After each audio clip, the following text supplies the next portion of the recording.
കോൺഗ്രസിനെ സംബന്ധിച്ചിടത്തോളം രാജ്യത്തെ ഏറ്റവും പ്രധാനപ്പെട്ട ഒരു വാർത്ത പുറത്തു വരികയാണ്. അതായത് YSR കോൺഗ്രസ് അധ്യക്ഷനും ആന്ധ്രാപ്രദേശിന്റെ മുൻ മുഖ്യമന്ത്രിയുമായ YS ജഗ്മോഹൻ റെഡ്ഡി കോൺഗ്രസുമായി അടുക്കുകയാണ്.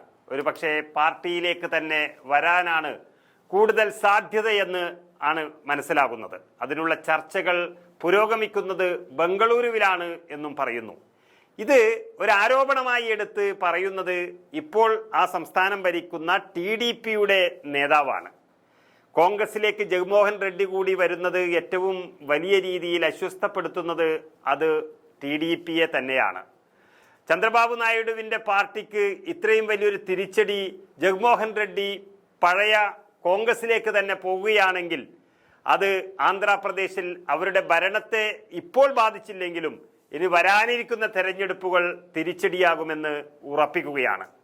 TDPയുടെ MLC ആയ ഭൂമി റെഡ്ഡി രാമഗോപാൽ റെഡ്ഡിയാണ് ഇത്തരമൊരു ആരോപണവുമായി രംഗത്ത് വന്നിരിക്കുന്നത്. മുൻമന്ത്രിയും തന്റെ വിശ്വസ്തനുമായ ബോച്ച സത്യനാരായണയെ സഖ്യധാരണയ്ക്കായി സംസാരിക്കുന്നതിനായി കോൺഗ്രസ് നേതാവ് രാഹുൽ ഗാന്ധിയെ കാണുന്നതിനു വേണ്ടിയും തുടർച്ചയായി ഡൽഹിയിലേക്ക് അയക്കുകയാണെന്നാണ് TDP പറയുന്നത്. പക്ഷേ TDP ഈ ഭയം കൊണ്ട് പറയുന്ന കാര്യം സത്യമാണ് എന്നാണ് അറിയുന്നത്. ആകെ 175 MLAമാരുള്ള ആന്ധ്രാപ്രദേശിൽ ഇന്ന് 134ഓളം MLAമാരും TDPക്ക് തന്നെയാണ്.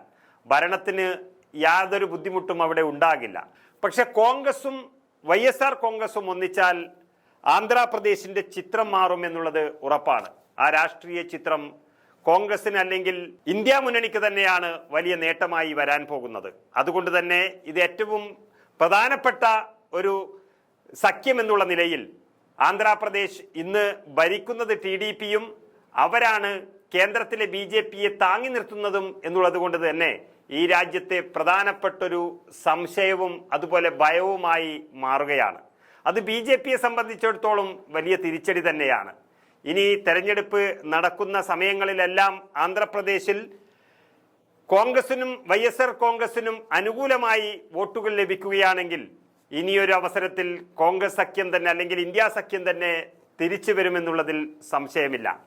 എല്ലാ ആഴ്ചകളിലും ബംഗളൂരുവിലെ യലഹങ്ക പാലസിൽ സത്യനാരായണ ജഗൻമോഹൻ റെഡ്ഡിയുമായി കൂടിക്കാഴ്ച നടത്തുന്നു എന്നാണ് TDP പറയുന്നത്. ഡൽഹിയിലേക്ക് പോകുന്നത് തൻ്റെ നേതാവിൻ്റെ സന്ദേശവുമായാണെന്നും TDP ഇങ്ങനെ സംശയങ്ങൾ ഉന്നയിക്കുമ്പോൾ അതിൽ സത്യമുണ്ട് എന്നുള്ളത് ഉറപ്പാണ്.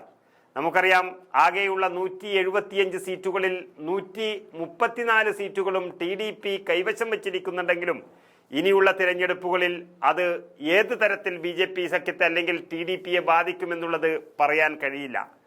ഇപ്പോൾ TDPയുടെ 16ഓളം സീറ്റുകൾ MPമാർ ആണ് യഥാർത്ഥത്തിൽ BJPയെ കേന്ദ്രത്തിൽ താങ്ങി നിർത്തുന്നത്. അവരൊക്കെ ഭരണം മാറുന്നതിനനുസരിച്ച് ഇനി ലോക്സഭാ തെരഞ്ഞെടുപ്പിൽ ഒരുപക്ഷെ BJPക്ക് ആ പിന്തുണ കിട്ടില്ല എന്നുള്ളതും ഊഹിക്കാവുന്നതാണ്. കോൺഗ്രസുമായി സഹകരിക്കാൻ മാത്രമല്ല ജഗൻ തീരുമാനിച്ചിരിക്കുന്നത് എന്നും തൻ്റെ സഹോദരിയായ YS ശർമിളയെ കോൺഗ്രസിന്റെ സംസ്ഥാന അധ്യക്ഷ സ്ഥാനത്ത് നിന്ന് മാറ്റണമെന്നുള്ള ഒരു ആവശ്യവും അദ്ദേഹം പറഞ്ഞിട്ടുണ്ട് എന്നുള്ളതാണ് ഈ പറയുന്ന രാമഗോപാൽ റെഡ്ഡി വ്യക്തമാക്കുന്നത്. ഏതായാലും സഹോദരങ്ങളെ തെറ്റിക്കാൻ വേണ്ടിയുള്ള പരമാവധി ശ്രമങ്ങൾ TDP നേതാക്കന്മാർ നടത്തിക്കൊണ്ടിരിക്കുന്നു. അതുകൊണ്ട് തന്നെ TDP ആഗ്രഹിച്ച പ്രകാരമല്ല വാർത്തകളെങ്കിലും കോൺഗ്രസും YSR കോൺഗ്രസും ഒന്നിക്കുന്നതോടുകൂടി അത് വലിയ തിരിച്ചടി ലഭിക്കാൻ പോകുന്നത് TDPക്ക് തന്നെ എന്നുള്ളത് വ്യക്തമാണ്. നമുക്കറിയാം, YS രാജശേഖർ റെഡ്ഡി എന്ന് പറയുന്നത് ഇന്ത്യയിലെ തന്നെ എണ്ണം പറഞ്ഞ ഇരുത്തം വന്ന മുഖ്യമന്ത്രിമാരിൽ ഒരാളാണ്. 2009 അദ്ദേഹം ചരമമടയുന്നതോടുകൂടി തന്നെയാണ് കോൺഗ്രസിന് അവിടെ വലിയ ക്ഷീണമുണ്ടായത്.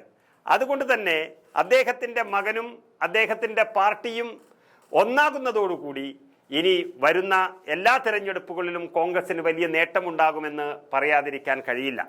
അത് അദ്ദേഹത്തിൻ്റെ മരണം എങ്ങനെ സംഭവിച്ചു എന്നും അതിൻ്റെ പിന്നിൽ മറ്റുള്ള ചില അന്വേഷണങ്ങൾ നടത്തണമെന്നുമൊക്കെയുള്ള, അതുപോലെ തന്നെ കേന്ദ്ര നേതൃത്വം ജഗ്മോഹൻ റെഡ്ഡിക്ക് ചില താല്പര്യങ്ങൾ അദ്ദേഹത്തിൻ്റെ താല്പര്യത്തിനനുസരിച്ച് നിന്നില്ല എന്നുള്ളതൊക്കെ കൊണ്ട് ചില അഭിപ്രായ വ്യത്യാസങ്ങളുടെ പേരിൽ രണ്ടായി മാറി എന്നുള്ളത് ശരിയാണ്. പക്ഷേ എല്ലാവരുടെയും ചോര എന്ന് പറയുന്നത് കോൺഗ്രസിൻ്റെ ചോര തന്നെയാണ്.